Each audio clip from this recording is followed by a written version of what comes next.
This is the famous Pinsa. If you want to learn how to bake it, keep watching this video.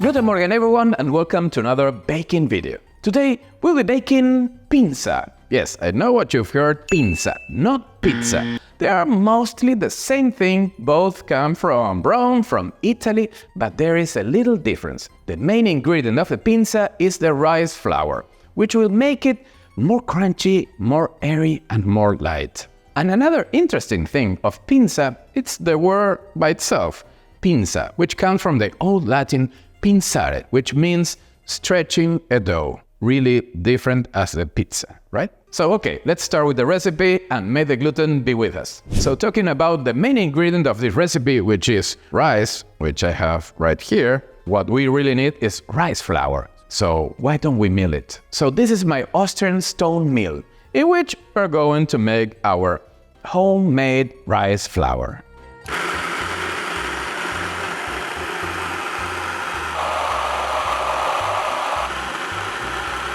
So let's start with the dough. But first, let's see the formula. Remember that you can download my app free for Android or iPhone, so you can easily add this recipe in the app. The ingredients are white bread flour, rice flour, spelt flour, whole wheat flour, or if you want, you could use soy flour too, instant yeast, salt, olive oil, and water.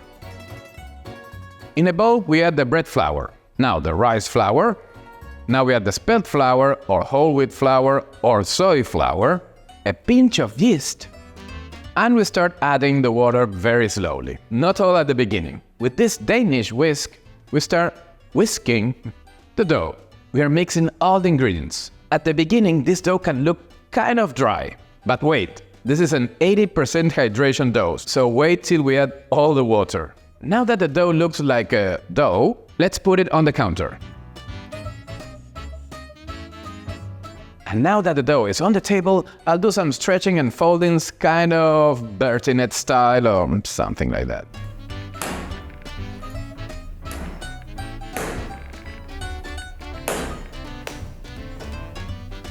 Three hours later. Of course you can do this on a mixer. Now it's time to add the salt. I will mix it again, slowly. And finally, time to add the olive oil. Yes, it's a little bit messy, but it's working.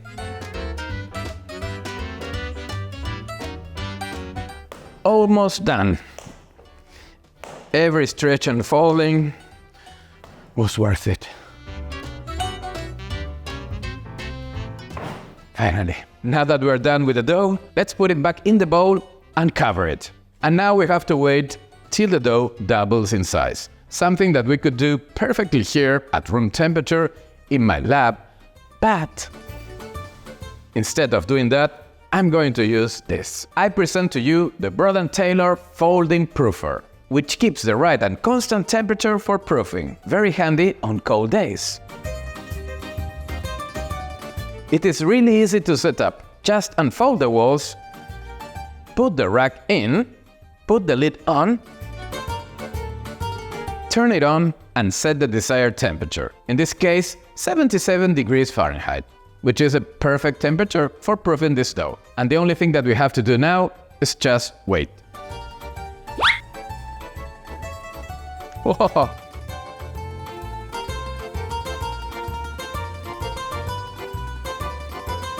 Take a look at that dough, it's huge. Find the link in the description. And now that we have the dough fully fermented, let's divide it and make the Pinsa balls. Now we put the dough on the counter and take a look at it. It is full of air and very fluffy. Now we divide it in pieces of 270 grams. If you want more, it's okay. Now we do some stitches, giving it some tension with our hands. Dough ball ready. Now we put it in the container. So now that the dough ball is ready, we need to let it cold ferment for around 1 or 2 days. The temperature 40 degrees Fahrenheit. So I'll see you in a few days. Are you lost with all the sourdough bread recipes that you find on the internet? Would you like to learn all the tips and tricks to make your own sourdough bread at home? Then I have the solution. I have designed the perfect masterclass of sourdough bread just made for you. By clicking the link on the description, you will learn how to make and take care of your sourdough starter, how to knead, shape, ferment and bake your sourdough bread, how to use and read the baker's percentage, all the basic techniques to bake like a pro at home, and how to read and understand your dough. Don't miss out on it and click the link on the description right now. And here we have the full fermented Pinsa dough. But before we start baking, let's preheat the oven. On the counter, we sprinkle a little bit of wheat flour with rice flour.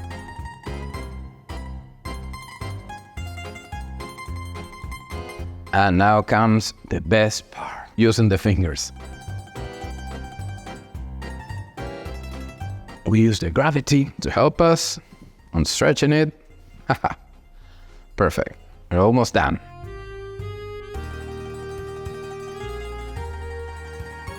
This first pinsa is going to be our test, so we are not going to put anything on it, just a little bit of olive oil. Now to the oven.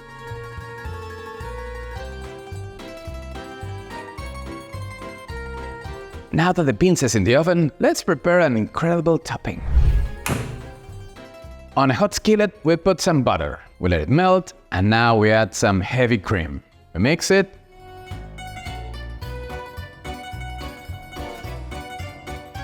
And now we add a ton of grated Parmesan cheese. We mix it again till everything is well combined. 1 more minute and we're done. The topping is ready. Now let's get that pinsa. Now we let the pizza to cool down for a few minutes. Now that the pinsa rested for a few minutes on the cooling rack, it's time to slice it. But why are you using scissors? The thing is that I don't want to crush the crust, so we can see all the air pockets inside. Let's do this.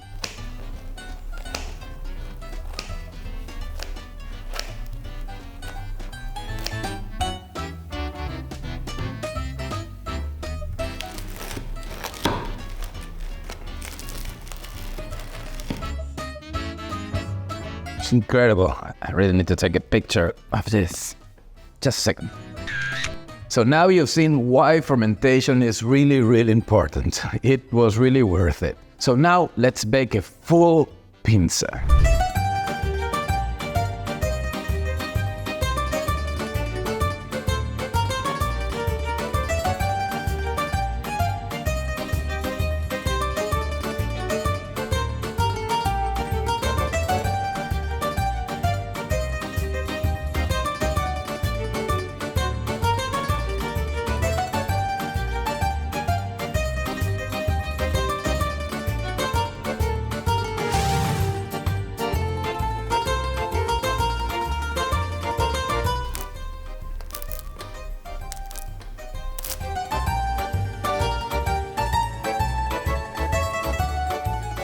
Let's go with porchetta. A lot of porchetta.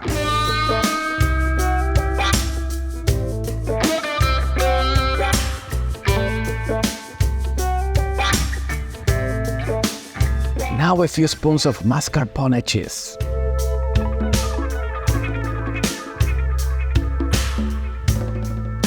Some basil leaves.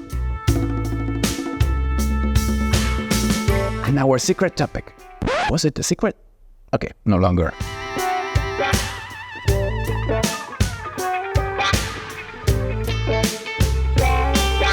And now, time to slice it up.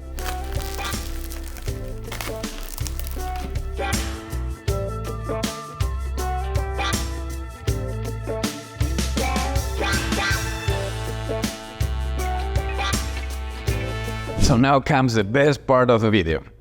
For me. So please let me see in comments, what do you think about this new Pinsa pizza share it, like it, and I'll see you on the next one.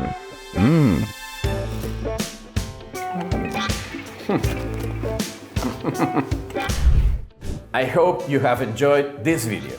And if you want to learn more about sourdough bread and sourdough starter, I encourage you to check the link on the description. And remember, this masterclass was specially designed for you.